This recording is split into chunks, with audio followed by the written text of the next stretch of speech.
We're cleaning house, Tell me what you mean by that. taking out all the uncleanness. And if it comes back, you tear down the whole house.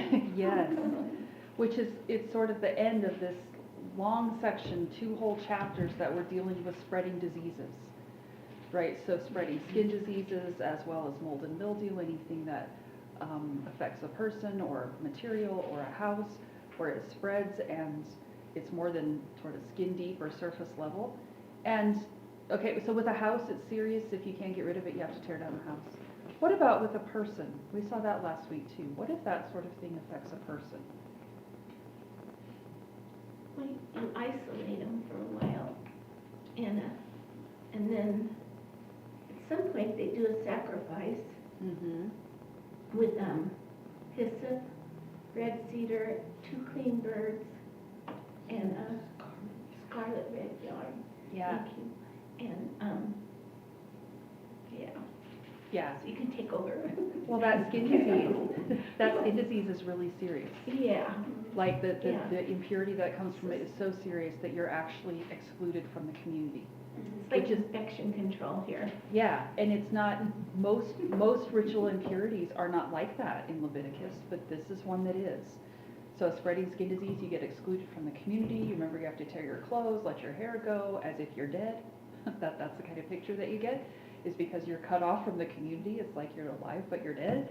But then if you get healed of it, then there's this long process of being brought back into the community and brought back into the presence of the Lord, which involves multiple stages of cleansing, right? Because you get this idea of becoming clean and then cleaner and then cleanest. And so you go through all of these stages of cleansing where there's washing and there's an elimination ritual with the bird where it flies away, takes all the impurity. You have to wait for a bit, you have to wash again, I think you have to shave at some point, change your clothes, wash again, I don't know. And then you come to the tabernacle and you present the sacrifices. And all of that's important because now you're coming back into the presence of God. So it's this picture of somebody who's been completely cut off and excluded from the community, dead in a certain sense, being brought back to life, right? Being brought back into the covenant community and brought back into the presence of the Lord. Now, having a spreading skin disease is not a sin, but it's a great metaphor for sin, which we talked about last week, and we're going to talk about again this week. All of these ritual impurities provide metaphors that are intended to teach the people what sin does to you and how it affects an entire community, and the fact that coming back in is not a small thing. It might be a straightforward thing, it might be simple for the worshiper, but there's a whole lot of background to that's required for people to be able to come into the presence of a holy God. Okay, now, the whole of this next chapter, anybody want to add anything else about last week or the week before? Okay, now the whole of this next chapter deals with uncleanness that results from bodily discharges, or more specifically, from genital discharges. Now, why would that be? Why would we get a whole chapter on this topic, and why does it even matter? Well, it was a common belief in a lot of ancient cultures and religions that bodily discharge made people ritually unclean. So that's included in one of those extra handouts I gave you on purity and pollution. The issue isn't just that there's something unpleasant about it, it's that there's this image of your life being temporarily diminished through the loss of bodily fluid. And specifically, genital fluid, as opposed to saliva or sweat or tears or blowing your nose. I don't know if you've noticed, but through Leviticus, blowing your nose doesn't make you ritually unclean. Sweating doesn't make you ritually unclean. Throwing up doesn't make you ritually unclean. God has narrowed it down to very particular kinds of things that make you ritually impure because of what he's communicating through those things. And notice too, the fluid that comes from a catastrophic injury does not make you unclean. So if you have an accident with a saw, I'm just thinking of somebody's husband who I won't mention, and you bleed really bad, that actually doesn't make you ritually unclean. An injury, the blood from an injury doesn't do that. But there are the clean laws have to do with these fluids that are just a normal part of a mortal human body, just the normal working of a mortal body. And all of that might sound a little odd, it kind of did to me, but this is the cultural air that the Israelites breathed. And now the Lord's going to take these assumptions about ritual purity and practices, and he's going to use them to communicate some theological truths.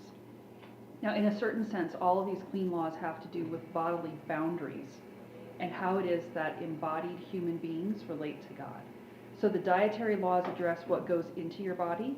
The laws about spreading disease address what's on the surface of your body. And now the laws about discharges address what comes out of your body. None of that's untouched by impurity.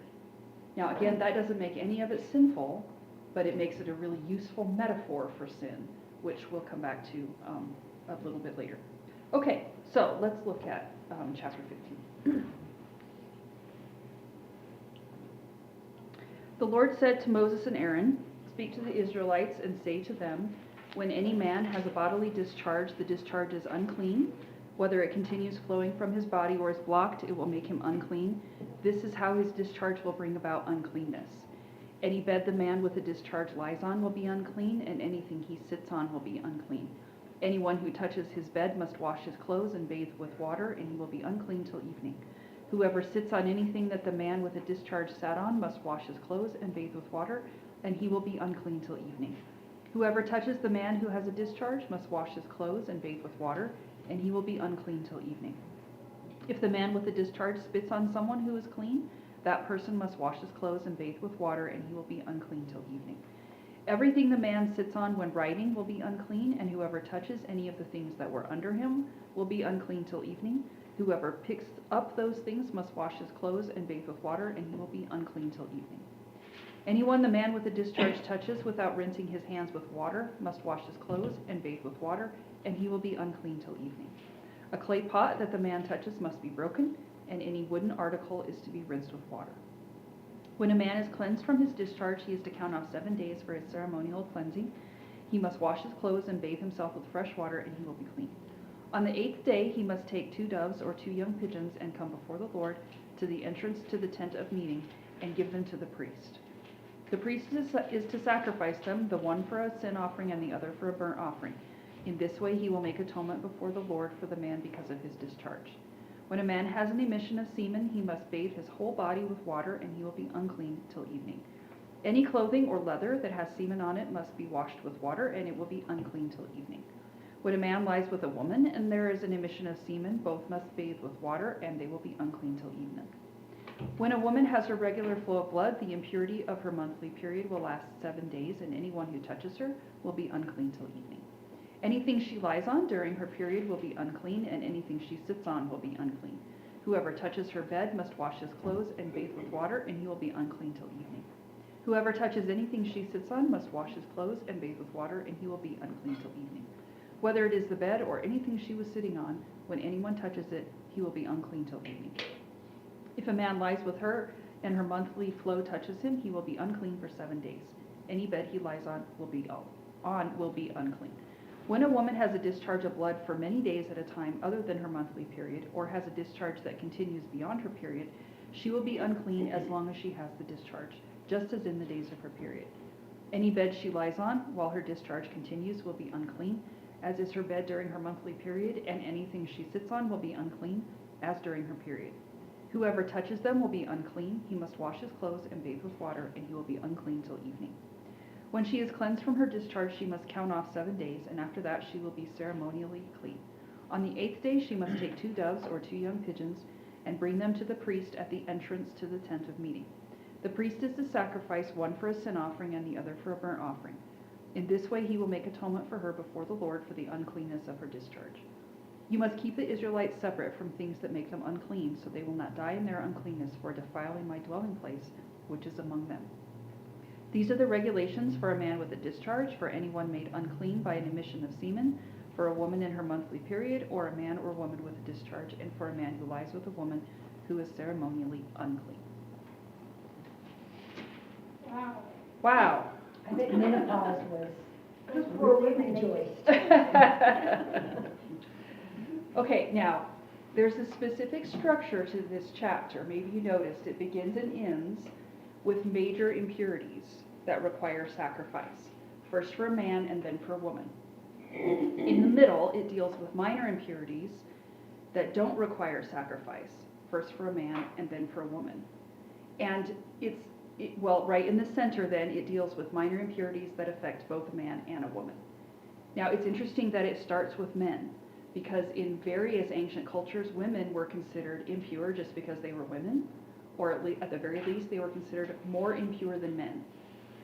But the laws in Leviticus, while they take into account the differences between men and women, they treat men and women essentially the same.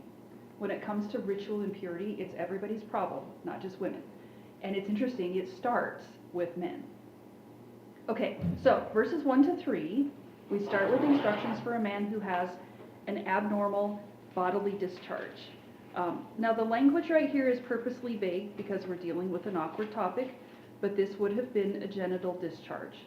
So my translation has bodily, you might have bodily or body or something similar to that. That's often a euphemism for genitals, and the context indicates this is one of those times. And the same word is actually applied to women when we get to verse 19. So regardless of the type of discharge, because it's abnormal, it makes the man ritually unclean. So this would have been the result of some kind of infection or disease, although it's not the hygiene or the health issue that's in focus right here, it's the ritual purity. Now, how does the man's uncleanness affect his environment and the people around him in verses 4 to 12?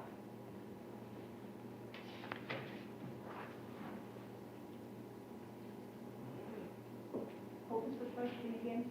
How does the man's uncleanness affect his environment and the people around him in verses 4 to 12? It affects everything he sits on, and then anyone that touches what he has sat on. Mm-hmm. When he touches his clothes Mm-hmm. or his bed. Uh-huh. It's really involved right here, isn't it? I mean, you read through it and it's like unclean, unclean, unclean.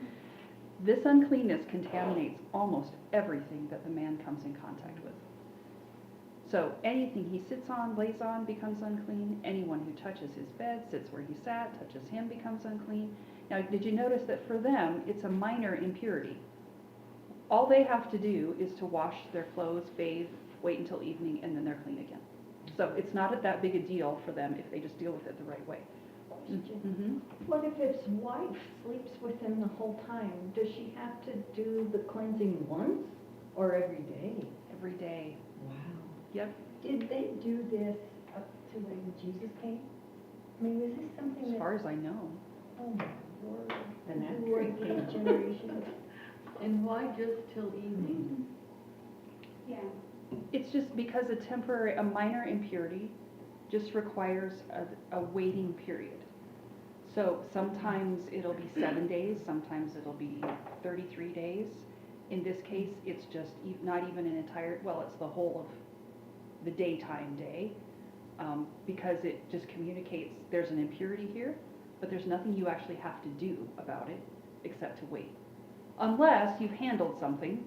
If you've actually, handled something, then you might have to do more, like bathe or wash your clothes. But the waiting time it's a bit like coming out of quarantine, right? If you're quarantined for something, the time period is part of waiting for the contamination to be gone. But the fact that it's only that short amount of time communicates that it's just a minor impurity. And evening is the start of their new day, right? Yeah, so like For 6 o'clock in the evening. Yeah, the day starts. Oh. Yeah, sundown, that's right. Okay, now, if the man's saliva touches anyone, they're unclean. If he rides on a donkey or in a cart, whatever he was sitting on is unclean. Anyone who touches what he sat on will be mildly unclean. If they handle it, they're more unclean. Like, wow, if the man touches somebody else, they become unclean unless he rinses his hands first. Then they don't. What about household articles? They become unclean also. They do. So a clay pot he touches becomes unclean and has to be broken. Any wooden article he touches becomes unclean and it has to be rinsed with water. Now, what's the point in all this? Are you getting the sense that ritual impurity has this tainting effect on everything and everybody around him? Everything is affected by this.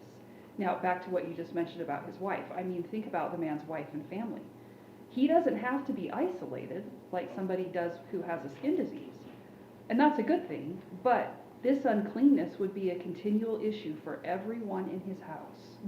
Everybody who associates with him is going to be in some way affected by this. So they have to go through that same ritual? They have to go through all of the cleansing and all of that? All of the family members? If you live in the house with him, it might be that if this is a long-term impurity, you might have certain parts of the house where you say, okay, he'll stay here and we'll stay there, or, that kind of thing.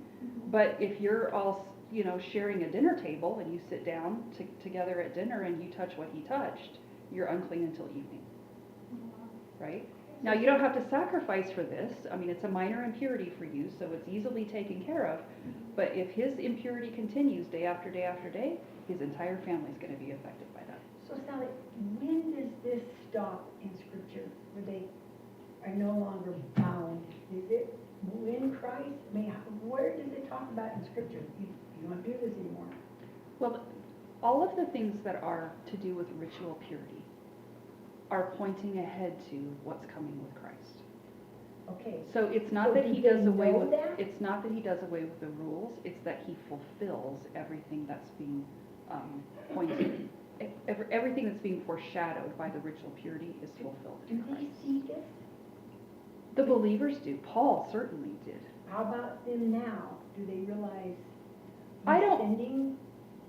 I don't know a lot about people who are practicing Jews. I have been told, so this is hearsay, but I've been told that in Orthodox Judaism, they do still follow these things.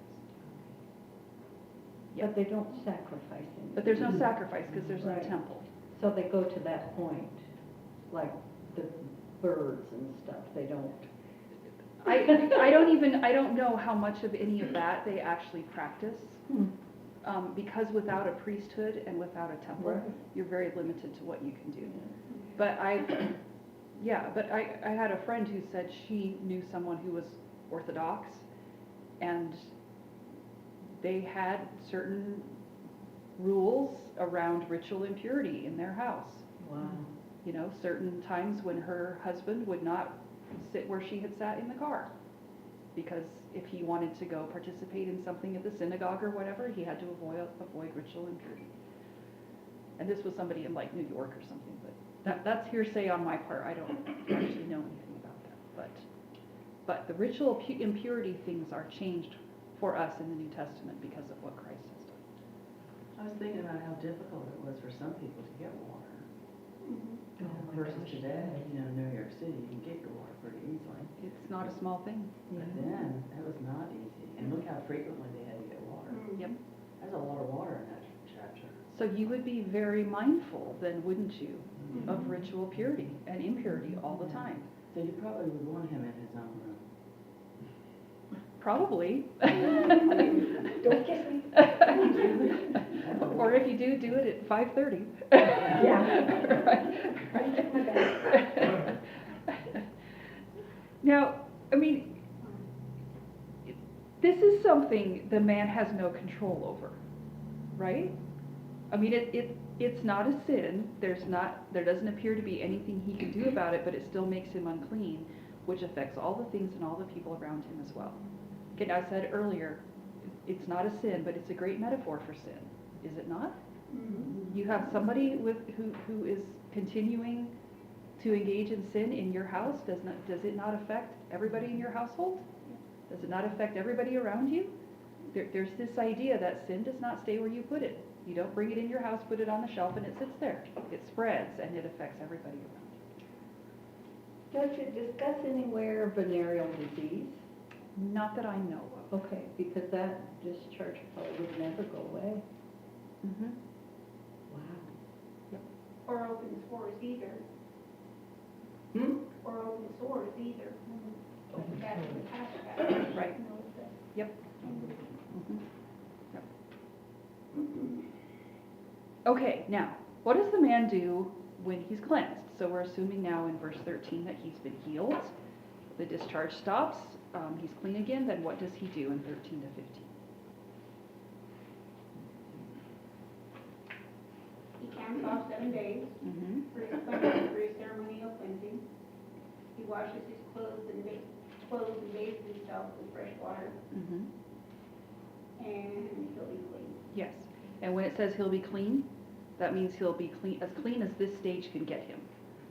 He's cleaner than he was, but he's not as clean as he could be, because we're going to move through successive stages of cleanness right here. So he's clean enough for this stage, and then after that waiting period is over, then what does he do? On the 8th day, he takes 2 doves or 2 pigeons Mm-hmm. and comes before the Lord at the entrance to the tent of meeting and gives them to the priest.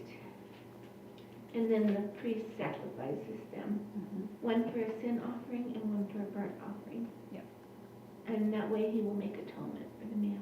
Yes, which is necessary because the man's impurity would defile the Lord's dwelling place. Now you notice this isn't nearly as involved as the one last week, because he hasn't been cut off from the community. He doesn't have to go through the whole elimination ritual and all that kind of stuff. He's allowed to go to the tabernacle once the waiting period is over.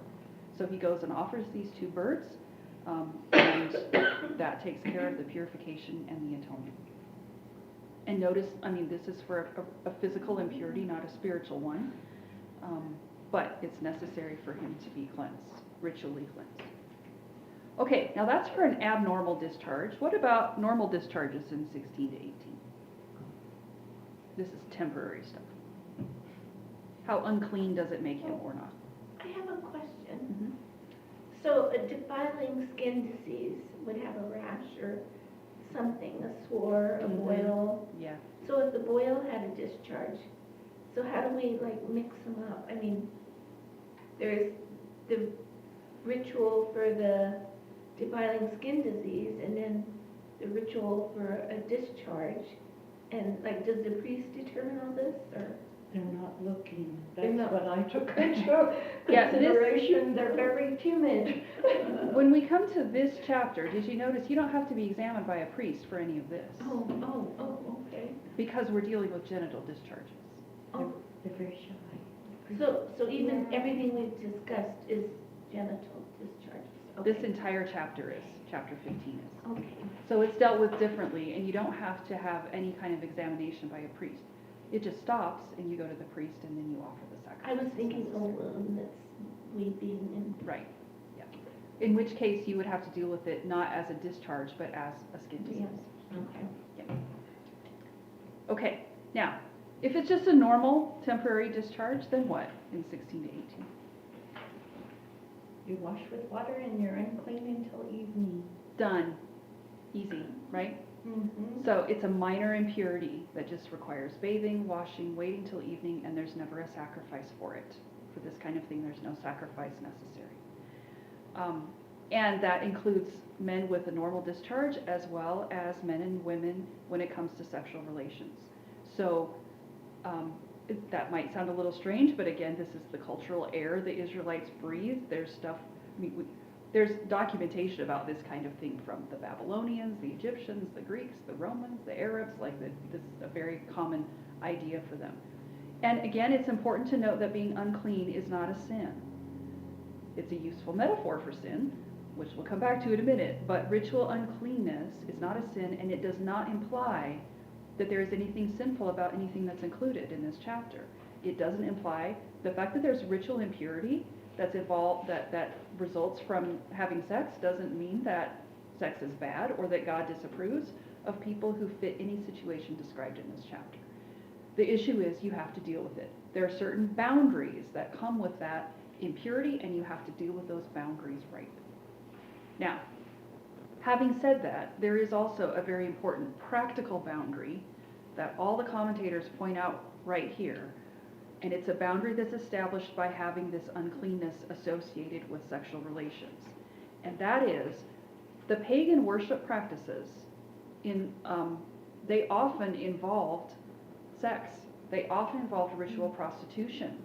So when the Israelites move into the land of Canaan, Canaanite religion, it was not uncommon for there to be ritual prostitution at their temples.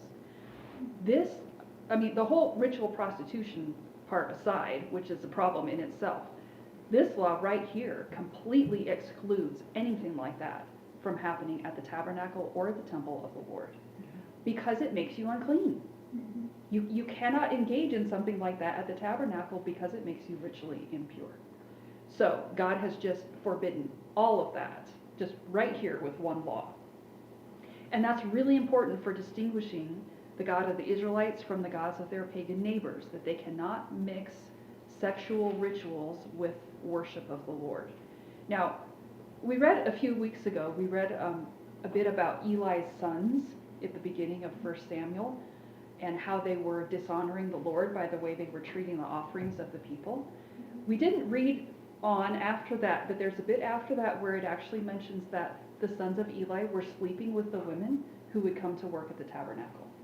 Now, if the priests are doing that, you can imagine how angry God is about how impure things are at his dwelling place. When the priests, it's not just anybody doing it, it's the priests who are doing it. They're acting like Canaanites, and they're totally defiling the place of worship that's the Lord's dwelling place. Why didn't he strike them down? I don't understand that. He They were did. so He did. bad. He did. But He he just did it. waited, like, he let his tabernacle get defiled. Well, and he brought it on the whole nation. Yeah. You know, it wasn't just the priests who suffered, it was the whole nation who suffered because basically they become Canaanized. And how do you correct bad theology right there when the people have disregarded the law of the Lord? Well, you let that bad theology play out to its logical conclusion so the people realize the God they're worshiping is not actually who God is. And it was a long and painful process to figure that out. Yeah. Okay, now, when we get to verse 19, now we get basically all of the same instructions applied to women. Okay, so what does he start with in 19 to 24? A normal menstrual period. That's right. And the instructions are just the same, it's just a little bit more involved because a woman's monthly cycle is in this category. So because this is a normal, temporary genital discharge, the impurity is minor and the woman is unclean for 7 days. During that time, anyone who touches her becomes unclean, but just until evening. Anything she lies on or sits on becomes unclean. Anyone who touches something she sits on or lies on becomes unclean. They have to wash their clothes, bathe, and wait until evening. If a man sleeps with her, he becomes unclean, but for 7 days now. And any bed he lies on becomes unclean as well.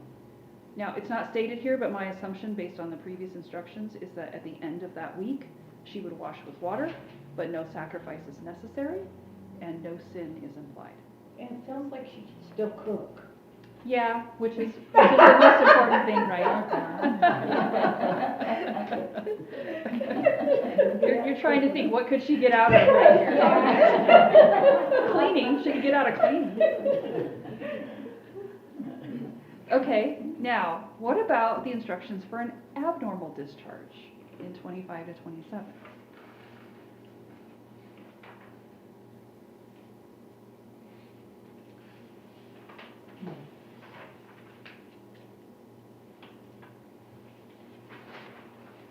She's unclean the whole discharge, and then as soon as it stops, she has to wait 7 days. Yeah, and so, as before, anything she lies on or sits on will be unclean. Anyone who touches her will be unclean. They have to wash their clothes, bathe, wait till evening. For them, it's a minor impurity, but for her, it's a major impurity. And so it requires a different kind of cleansing. So, what does she do when she's cleansed in 28 to 30, or when she's healed? She waits 7 days, and then she takes the 2 turtle doves or 2 pigeons to the priest. Yes. So just like it was with the instructions for a man, bathing and laundering aren't mentioned right here, but I'm guessing that would have just been understood, and it's not like you really have to tell a woman to do that, right? She would just do it. So she takes the 2 birds and goes before the Lord at the tent of meeting. She gives them to the priest, who sacrifices them, one for a sin offering or a purification offering, and the other for a burnt offering. And in that way, the priest makes atonement for the woman. Once again, no mention of forgiveness, because there's no sin involved. Okay, now, So what? Yeah. So what happened to the poor lady who had the blood discharge for the whole 15 years? we're about to get to that, Liz. That's Hold that what I'm thought. supposed to- Okay. Okay, now, when we come to the conclusion of the chapter, we get this summary in verses 31 to 33, but you notice that in verse 31, the instructions are given a bit of teeth. Why do these things matter, according to verse 31? Well, they don't, defile the Lord's dwelling place. Mhm. They have to always be mindful of separating themselves from uncleanness. So, since God has set them apart, they're clean. Only people who are clean can approach God. That doesn't mean they can't become unclean. Of course they can in all kinds of just everyday ways. Some things they can't even help, but they have to be mindful of that all the time to distinguish between the clean and the unclean and to make sure that they're clean when they come to participate in worship in order not to defile the dwelling place of the Lord. And how big a deal is this in 31? Well, death. They could die, right? And it might not be instant. It might not be like God, brings out lightning. But the defilement of the Lord's dwelling place, particularly if it accumulates, there will be consequences for the people because of that, individuals as well as the community. So it's really important that they take this seriously. So even though ritual purity could present some serious inconvenience, individual discomfort was not allowed to jeopardize the spiritual welfare of the nation, because God's abiding presence with the people depends on their uncleanness being dealt with. So, the thing is, holiness is more important it's more powerful than impurity, which means that approaching the Lord in the state of uncleanness risks His holiness destroying you. On the other hand, the uncleanness of the Israelites could so accumulate at the tent of meeting that the Lord would abandon His dwelling place rather than to destroy the people. And all of that, by the way, sets the stage for the Day of Atonement, which is coming in the next chapter.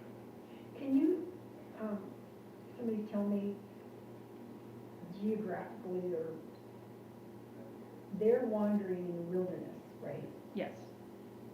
Where's the water? I'm thinking of a desert. So I go back to that situation of the water. Did they have a water There's springs. cabin? Yep, there's springs, there's oases. At some point they will end up near the Jordan. They'll leave it again, but they'll end up near the Jordan River. So, Or the Lord provides, sometimes in the middle of the wilderness, water from a rock. because I've never been there, so I don't know what I'm thinking of a desert having a lot of sand and, Well, it's not that way? I'm sure it is, but think about the story where Moses strikes the rock and the water comes out. Mhm. It's not that water comes out for 5 minutes. A spring comes out. If a spring comes out of that rock, how long does it last? It becomes a spring in the desert, right? So now you've got a spring. The Lord has just provided for the people a spring. Now, they're not going to stay there forever, but the Lord can take them to the springs. He can bring them back around to the springs. He can provide the water that they need to drink and to live in the wilderness. He can lead them to places that have water, or He can provide water Okay, Himself. so I think I can see that, because I know that east of the highway, you go down about 1,700 feet, if not more, to get water. And then you go toward the mountain, you can get water at 500 feet. So, okay, that kind of helps me. Because I'm thinking of our desert. They have to rely on the Lord. Mhm. They have to rely on the Lord for their water, either to provide it where there isn't any, or to lead them to it. And they have to depend on Him for their water and for their food every day for 40 years. And their animals would need water too. Yep. Mhm. Mhm. Yep. Okay, now, as we come to the end of this chapter, why do we care about all this? Well, because as we talked about before, physical impurity in Leviticus functions as a metaphor for sin. So let me read a quote for you. As also noted in the previous chapters, the lessons like in chapter 15, in the realm of ritual purity and impurity would have served as pictures of what was expected in the realm of moral purity and impurity. Leviticus 15 would have therefore reminded Israelites to seek moral purity in every aspect of life, and especially in terms of sexual purity.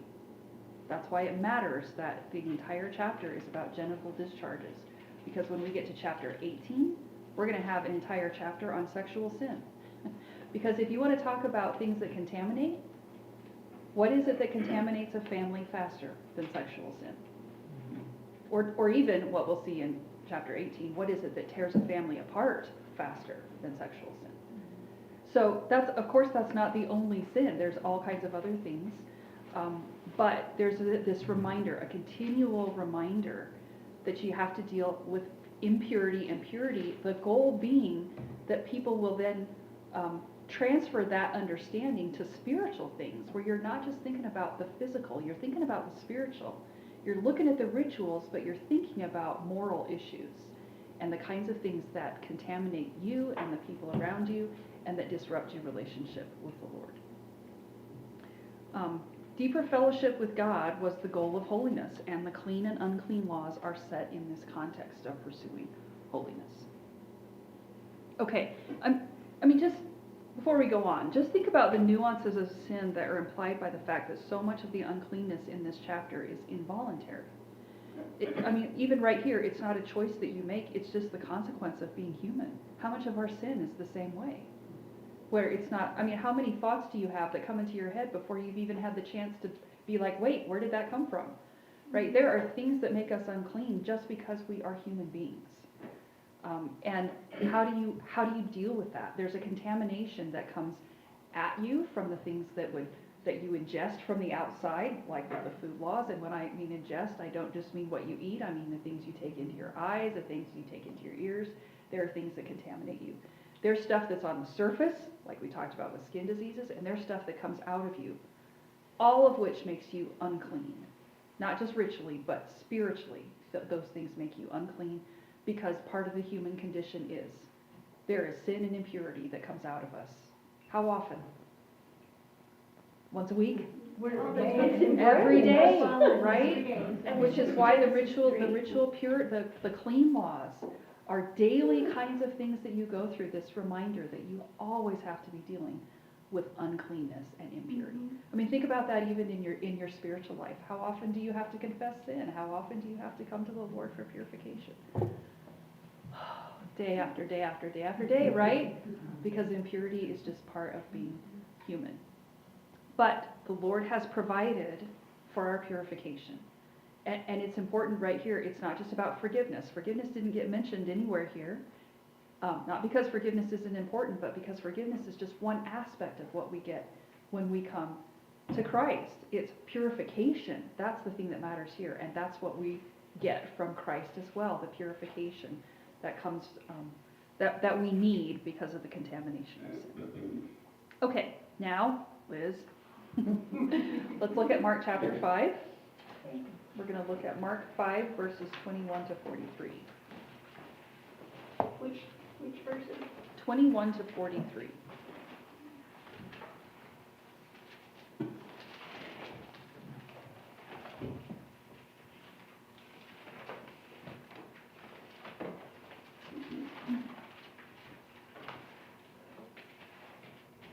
Okay, Mark chapter 5, verse 21. When Jesus had again crossed over by boat to the other side of the lake, a large crowd gathered around him while he was by the lake. Then one of the synagogue rulers named Jairus came there. Seeing Jesus, he fell at his feet and pleaded earnestly with him, "My little daughter is dying. Please come and put your hands on her so that she will be healed and live." So Jesus went with him. A large crowd followed and pressed around him, and a woman was there who had been subject to bleeding for 12 years. She had suffered a great deal under the care of many doctors and had spent all she had, yet instead of getting better, she grew worse. When she heard about Jesus, she came up behind him in the crowd and touched his cloak, because she thought, "If I just touch his clothes, I will be healed." Immediately her bleeding stopped, and she felt in her body that she was freed from her suffering. At once Jesus realized that power had gone out from him. He turned around in the crowd and asked, "Who touched my clothes?" "You see the people crowding against you," his disciples answered, "and yet you can ask, 'Who touched me?'" But Jesus kept looking around to see who had done it. Then the woman, knowing what had happened to her, came and fell at his feet, and trembling with fear, told him the whole truth. He said to her, "Daughter, your faith has healed you. Go in peace and be freed from your suffering." While Jesus was still speaking, some men came from the house of Jairus, the synagogue ruler. "Your daughter is dead," they said. "Why bother the teacher anymore?" Ignoring what they said, Jesus told the synagogue ruler, "Don't be afraid, just believe." He did not let anyone follow him except Peter, James, and John, the brother of James. When they came to the home of the synagogue ruler, Jesus saw a commotion with people crying and wailing loudly. He went in and said to them, "Why all this commotion and wailing? The child is not dead but asleep." But they laughed at him. After he put them all out, he took the child's father and mother and the disciples who were with him and went in where the child was. He took her by the hand and said to her, "Talitha cum," which means, "Little girl, I say to you, get up." Immediately the girl stood up and walked around. She was 12 years old. At this they were completely astonished. He gave strict orders not to let anyone know about this and told them to give her something to eat. Okay, now, how does the background of ritual impurity in Leviticus emphasize the uniqueness of Jesus in this account? So let's start with the woman. Okay, how long has she been bleeding? 12 years. 12 years, the whole lifetime of the little girl. Did you catch that? Oh, no. The age of the little girl is the same amount of time the woman's been bleeding. That is a long time. When you think about it, I don't know where you were 12 years ago, but that was a long time ago. Yeah? What's the significance of them both having 12? I don't know. I think that I think Mark wants you to just appreciate how long it was. Like there's this little girl who, her whole life, this woman has been bleeding. It's amazing. And you know from Leviticus what that would mean for her. She's ritually unclean. That's right, which means she doesn't have to be isolated, she doesn't have to be excluded from the community, but it does mean she can't participate in any kind of public celebration or worship. She can't go to the temple. She has to keep her distance from anybody who is going to the temple, because if she touches them, they become ritually impure. In fact, she really shouldn't be walking around in this crowd, because if there's as many people as the disciples say there are, she's touching all these people who are in the crowd, and they're becoming ritually unclean, and they don't even know it. When she touched Jesus. Why would she dare to do that? Because she believed. She had faith. Believed what? That she'd be made well. That she would heal her. That instead of her contaminating him, he would He would cleanse purify her, Yeah. right? Yeah. That's what she had to believe in order to think she could touch him without making him unclean. Mhm. And you notice it's not even, okay, if I could get him to shake my hand, No. right? She doesn't touch his Just the hem. Yeah, and too, if she touches his clothes and she's unclean, even touching his clothes makes his clothes unclean, and yet she thinks, if I just touch his clothes, I will become clean. Now, I don't know how much she's thought out the theology of all that. I think she just knows he could do miracles, and she realizes, okay, he might be able to help me. But what's going on right there is that she somehow knows he's uncontaminatable, Mhm. right? That the cleanness will go the opposite direction. Yeah. There's no precedent for that in Leviticus. Now, we've had a precedent for that with the leper, right? We saw that before, but in Leviticus, there's no precedent for that. So she knows that he has the power to save her from her suffering, and that's the word she literally uses, is that she needs to be saved from this suffering. And his power does save her, right? The power goes out from him, and she's cleansed right there on the spot. Now, she's planning to touch him and leave, but Jesus won't let her. Why do you think that Jesus won't let her just walk away? And she's a witness to his cleansing, to his power. Mm-hmm. And that cleansing is a big deal. Yeah. Not just because he has the power to do a miracle, which is already a big deal, but because of the fact that it's a ritual impurity that cannot affect him. What does that tell you about who Jesus is, if ritual impurity cannot have any effect on him? Where does it say he won't let her go away? Well, he calls her out and says, "Who touched me?" Remember, he's standing there saying, "Who touched I me?" thought you were saying. And she's he trying to wouldn't- wander off. I thought does it say she was trying to wander off? Well, she's scared and she doesn't want to come talk to him because when she Fearing comes, and trembling, knowing. Okay. Yeah. I thought it was like afterwards she, yeah. I guess it was just- Okay. she was unclean in that crowd also. That's She right. shouldn't have been there. Yeah. I expect that she would have been a little, well, number one, who wants to talk about this problem in Yes. front of a whole crowd? But not only that, I expect too that she would have been afraid to stand up there in front of everybody and just tell everyone she's ritually impure and everybody who touched her was ritually impure. You know, I was thinking about that back in Leviticus, with the women that had to be cleansed because they were on their monthly. And usually you want to keep that quiet, and you got to go to the priest or whatever. And I thought, wow. So there's a public, what do I want to say, a public acknowledgement, even in coming with this situation, right? Mhm. And saying today, yeah, just when my mind's working. There's a couple of things that I think are important right here. Number one is the people need to know who Jesus is. Mhm. And part of revealing who he is making it clear not just that he can do miracles, but that he can reverse ritual impurity. Because in order to be able to do that, who does he have to be? He has to be God, because the only way to not be contaminated by her ritual impurity is if he is holy, and not just temporarily holy like the priests. Okay, a priest could get contaminated. Mhm. He has to be permanently holy in order to not be contaminated by this impurity, and that's who he is. Can't even talk.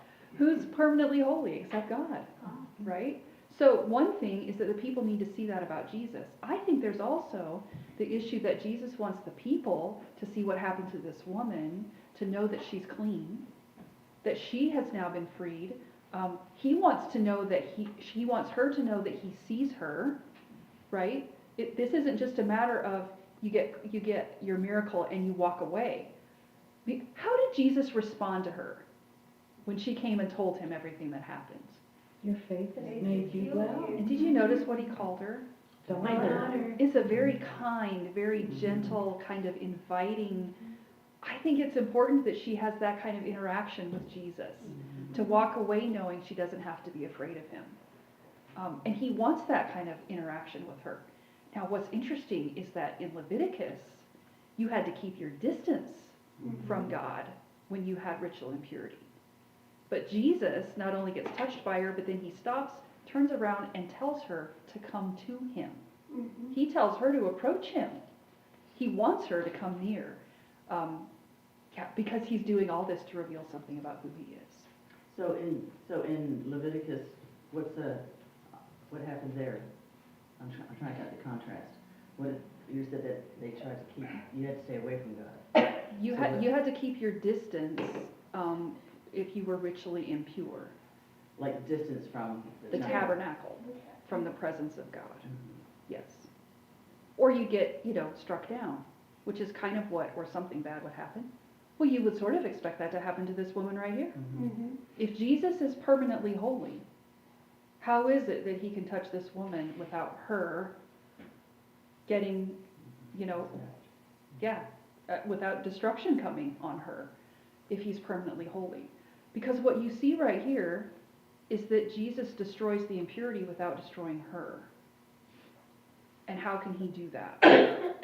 His mercy and grace. Because he's going to take the destruction she deserves, right? Okay. Because Jesus is going to die to take the judgment. Remember the picture of the scapegoat Mhm. in chapter 16?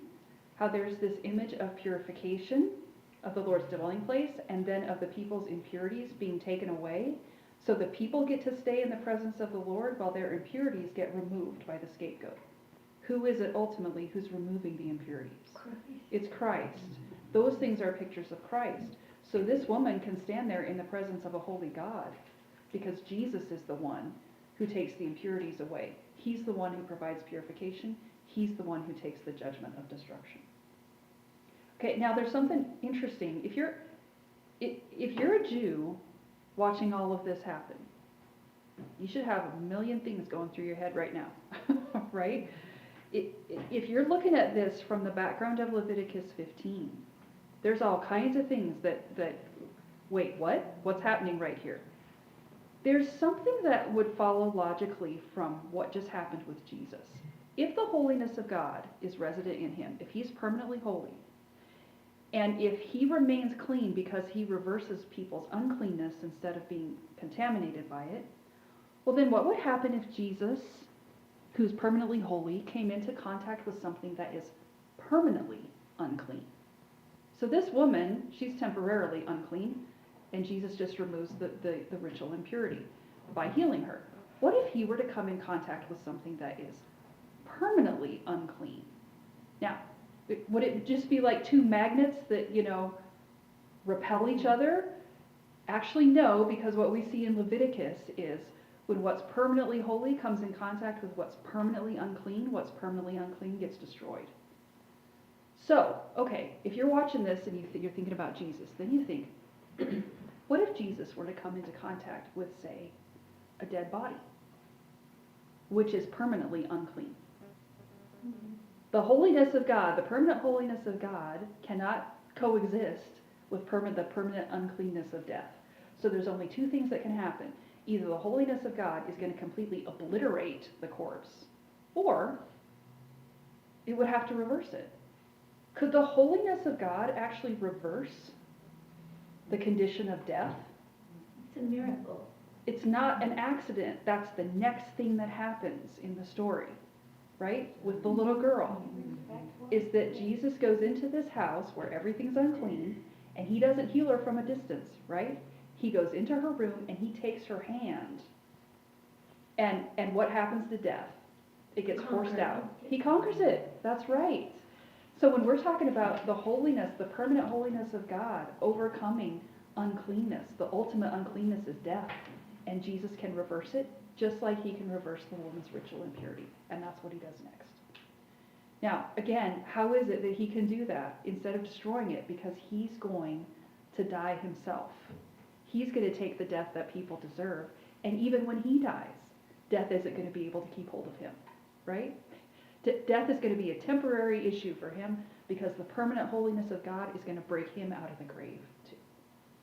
So, if you're a Jew watching all of this, it's not just that Jesus has miraculous power. You know that he must have done all kinds of other miracles for people. He must have healed people of, broken limbs and migraines and I don't even, all kinds of things. Why include miracles like this that specifically deal with ritual impurity? Because for the Jews who are coming at this from the background of Leviticus, there should be an instant recognition that this guy just rewrote the whole playbook. He just broke all the categories. And who does he have to be to do that? He has to be God.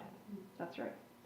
When you see him reversing all the ritual impurity, who can do that but the lawmaker himself?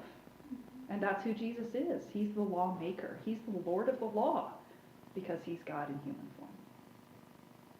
So what you see in this account of Mark, it's the applied power of an indestructible life. And the life of Jesus is indestructible because he is permanently holy.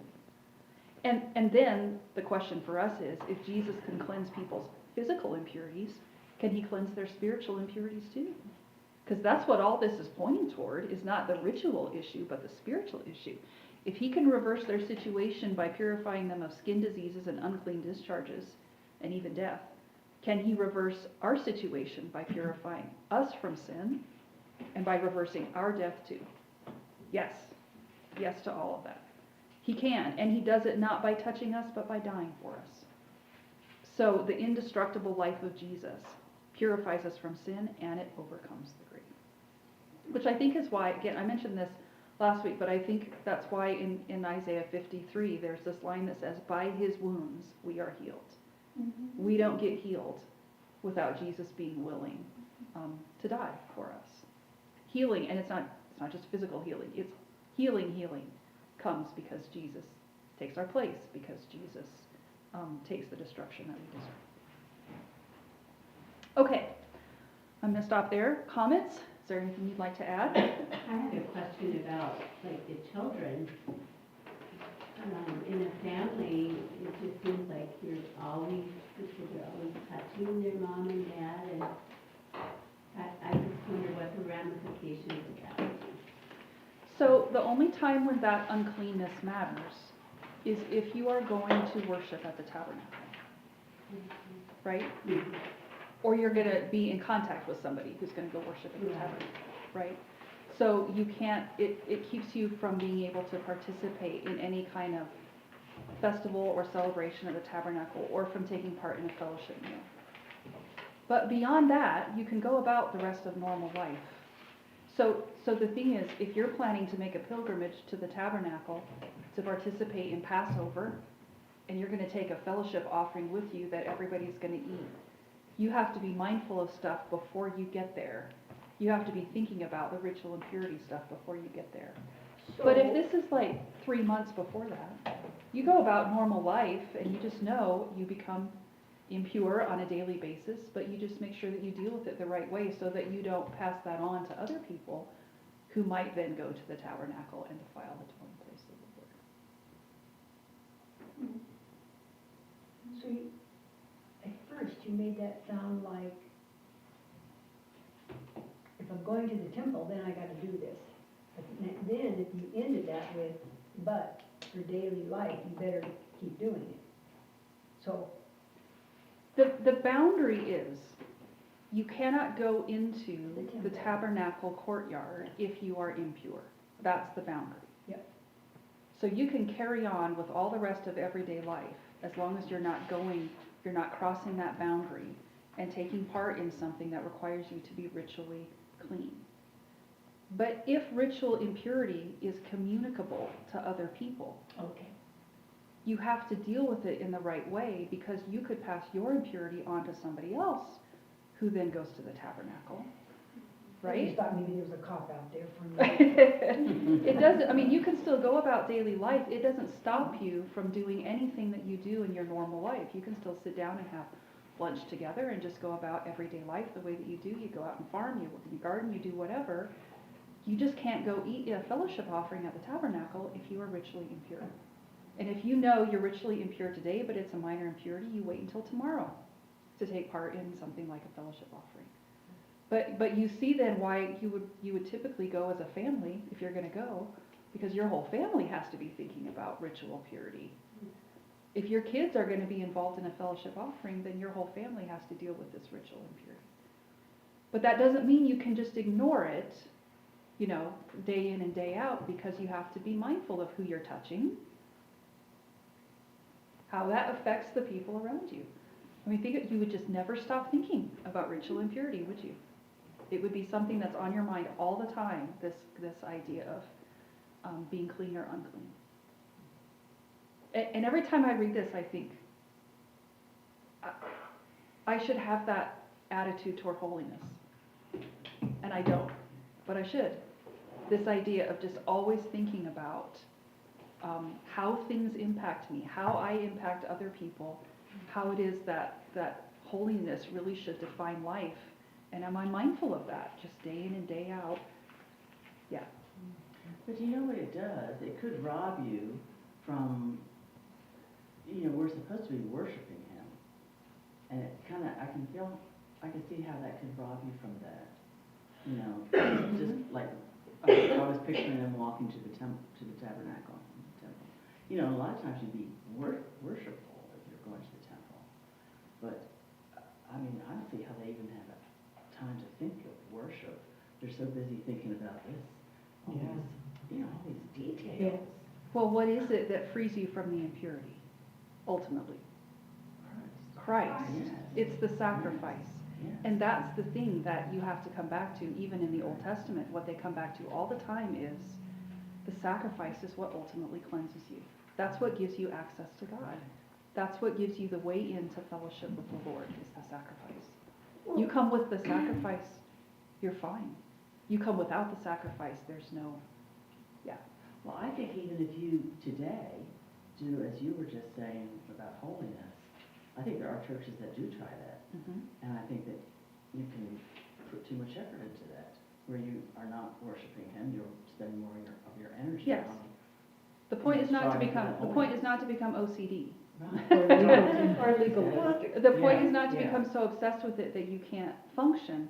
The point is, okay, Jesus has gotten me fellowship with the Lord.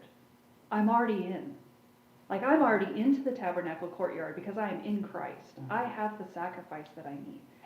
But why do we pursue holiness? Because we're just trying to be clean?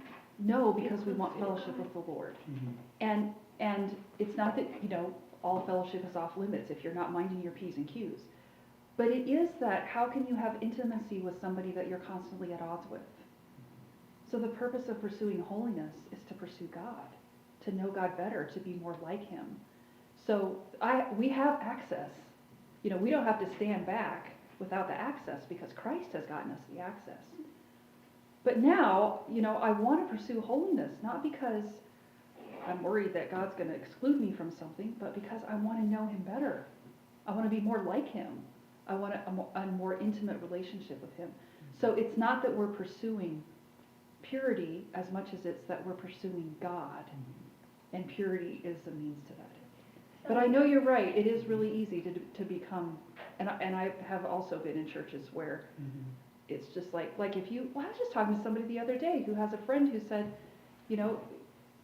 she has a friend who's, I think she's Seventh-day Adventist, and I might have mentioned her before, but she believes that if she dies with any unconfessed sin, she won't go to heaven. So she is exhausted. Like spiritually, she is just obsessed with, Christ has freed us from the obsession. We don't have to be obsessed. But holiness, the pursuit of holiness matters because fellowship with God matters. Now, they didn't have the Holy Spirit yet, did they? Well, you can't be a believer without it. Can you? No, so how does that work with them? We'll talk about that another day. That's a whole other thing. But here's one thing too that I'll just throw out is, as we're talking about all these things to do with rituals and sacrifice and stuff, we're going to get in a couple chapters to a whole list of sins for which there is no atoning sacrifice. There's a long list of sins that there's no atoning sacrifice for those sins. And what's interesting is that David committed 2 of them. Right? So if you commit two sins for which there's no atoning sacrifice, what do you do next? The law gives you no way out. Well, we're going to do Psalm 51 right after we finish Leviticus before we start Hebrews, because Psalm 51 is the answer to that, where David realizes all of this stuff to do with the law ultimately has to be pointing it to something else, which is that it's God who ultimately purifies us. It's God who provides the cleansing that we need. It's not the sacrifice, it's not the animal, it's God who does it. And you ultimately have to throw yourself on the mercy of God, and that's where you find freedom. Yeah, because there are things there's no atoning sacrifice for except Jesus. Jesus is the only atoning sacrifice for it. Yeah, but we'll come back to that later. Okay, any other comments? I have another question. Okay. Remember you said, when you were in Mark, you said that Jesus, who was completely holy, and then you were comparing him being completely holy with the dead 12-year-old girl who was, what was the word you used?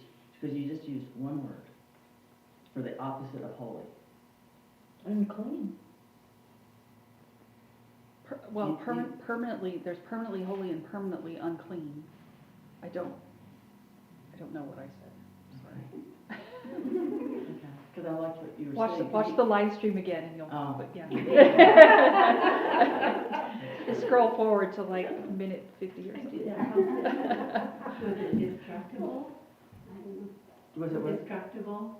I don't remember those. I was gonna say that, in Leviticus, everything is so complicated when we read it. But for them, it was probably all easy. I think it was I maybe mean, not right, easy, but straightforward. I think. Their life wasn't complicated like ours. They didn't drive cars. Complicated in a different way. They were taking care of animals and growing food somehow, and like that. They had a simple, basic life, whereas today, some of this stuff just seems kind That's of true. way too much for us. I was kind of going back to what Rosemary I asked don't in know the if very it's so beginning. basic, they had to do a lot of things that we get running water in the faucet and. But It's it's a like lot, with but the it's- food laws. If you're in an entire community that's doing all the same thing, Yeah. it's a different kind of living situation. Where we aren't, like, we're mixed with a whole bunch of people who live completely differently than we do, right? But if you have an entire community of people who are all following the same basic guidelines, that might not make it easy, but it certainly makes it easier. Do you think, Sally, they ever got together and they talk like we do? And they say, I mean, they had a Sally there and explained some of these things and said, I mean, that's what I was thinking is when you were talking is, did they have somebody there to explain as they looked forward to? That's what the priests Right. were supposed to do. Well, that's Yeah. how they carried from generation to generation, Yeah, was talking. the priests and the And Levites, that communicating. was their job. That was their job. That's why they're spread out in all these different towns around Israel when they settle, is because it's their job to teach the people. So they're intended to stop every Sabbath to gather together, not necessarily at the tabernacle, but just where they live. And it's the job of the priests and Levites to pass on the law, to teach them who God is.